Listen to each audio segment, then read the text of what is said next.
Well, welcome back to Community Central, and we're talking about marriage counseling and spirituality.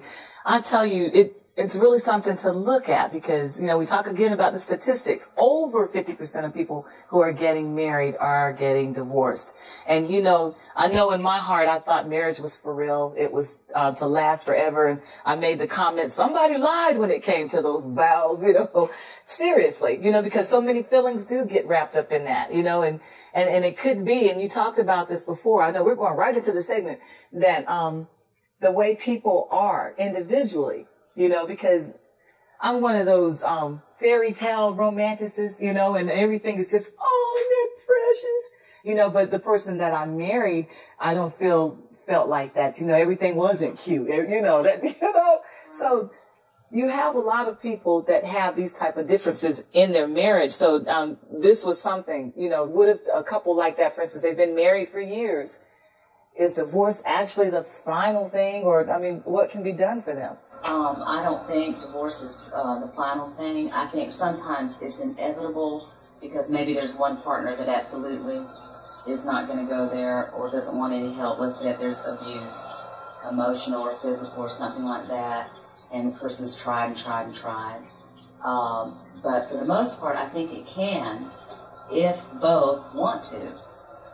And if both are trying to come from that area to understand, to listen, to understand that there is differences. And we are all unique creations of God, very special. And that love develops more when you start to look at and respect that person as a unique individual. Mm-hmm. That they're not going to like everything you like, but it's okay, they still love you. Yeah. We have to be individual, yet come together as one in a partnership that works for both people. And really listen and all these things. And people may need to learn about listening. Men have a tendency to need to learn about that. We have a tendency, and there's always differences and exceptions to every rule. We have a tendency we need to be quiet and step back and see where they're coming from. Even though we may see it very clearly, the issues and know what needs, but we're not inside them. So we can't see that. What their perspective is and where they're coming from. That is so powerful because really people are individual. And you can take two people who seemingly seem like they were raised the same way and put them in the same situation, but they're going to react differently. And it could be because you weren't with that person when they went through maybe dealing with dogs, for instance. You have people, maybe they were raised in the same house with a dog, but the dog probably bit this one, but this one, the dog licked. And so later on, you have a situation that they both confront a dog and they react differently because of what they went through. And we do tend to internalize things on how we feel rather than looking on how another person feels and what their experiences were, the reason why they feel that way. And I love the words you use, internalize. That's very, very important because all of us, we're internalizing. We're picking up messages, and things from people, communication, all these things. And how are we interpreting that? What is our true belief about it? What do we really feel? What do we really think? And if, hopefully with your partner, you can begin to communicate what it is you really feel when you feel it, and not let it wait until it builds up or you get, low-grade depression or just total frustration or you get too angry, or something like that. Not waiting, but as you do it, communicate. And that person learns too because you're speaking in truth in the moment. It's when we don't speak truth. And sometimes we have fears about this because we may fear rejection. Yeah. Golly, if she thinks I really think that about that, she won't love me. Well, if that's the case, then you probably need to move on after you try. So that's so important to speak that truth within your own self. And I believe this connects us to our spirit, which is connected to God. And when you're connected with that, you see a lot that you didn't see before. That's it. You're being true. That's it. Being true. You know how. Yeah. I believe we're all on a journey. And you may have to go through some stuff before you get to over the other way. And that's okay. There's a reason for everything. Okay. Well, let me ask you this question, kind of going back on that about the love part. You know, when it comes to marriage and two people together and one person doesn't want to accept the counseling or they won't go through with it, do you feel like a person that really loves someone, because, well, you made the comment, if the two of them really want to get this counseling, so if one doesn't really want to give in to it, does that indicate that that person really wasn't in love? No. No. It makes it harder. And that may be one of your challenges, but it doesn't indicate that. It just makes it harder.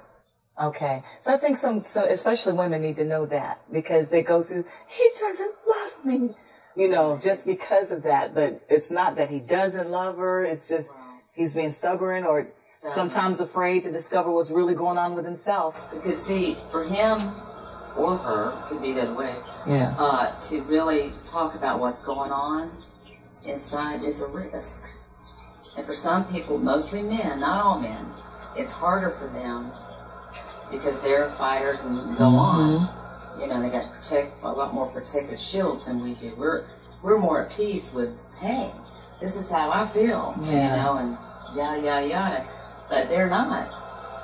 Yeah, wow. And so it takes patience. It doesn't mean you become a doormat or be treated badly. It just means you got to respect where they're at that time.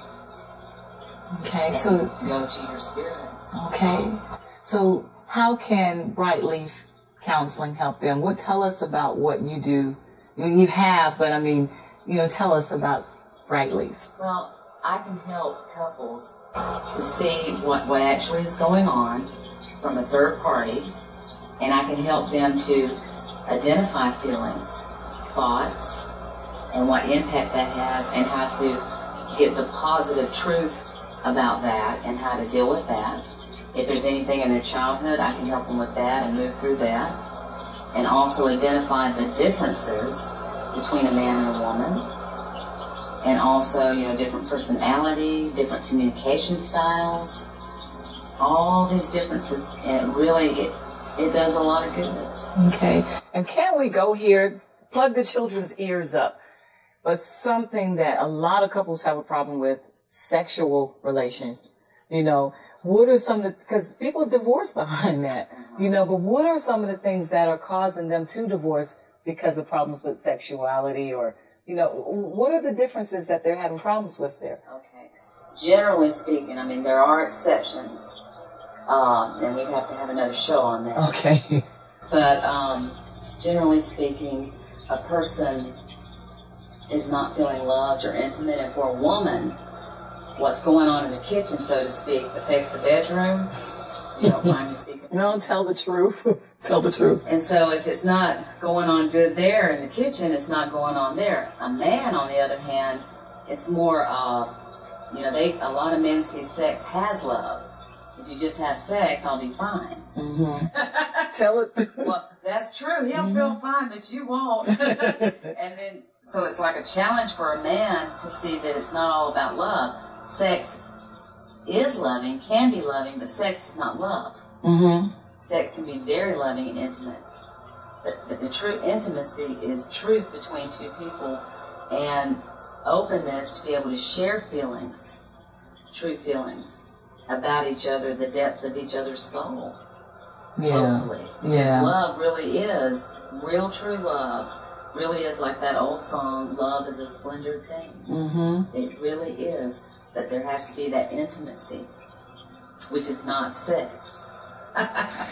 Okay, that's like an added thing. That's an added thing. Mm-hmm. If that's all going good, then the sex is going to be wonderful.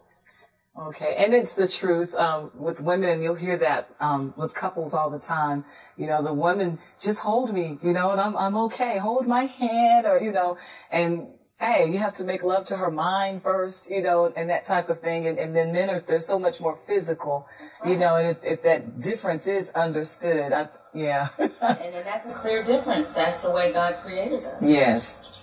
Yeah. And it doesn't have to be a negative thing, but both have to understand each other. If one's doing all the understanding and going all the other way, that doesn't work. Okay. And all those feelings you have about that will come up later. Mm-hmm. Wow. And do you see a big difference in those? Well, wow, this is just about over. Okay, we're going to have to probably hit this because we're going to have you back for another segment in the show. You are coming back, right?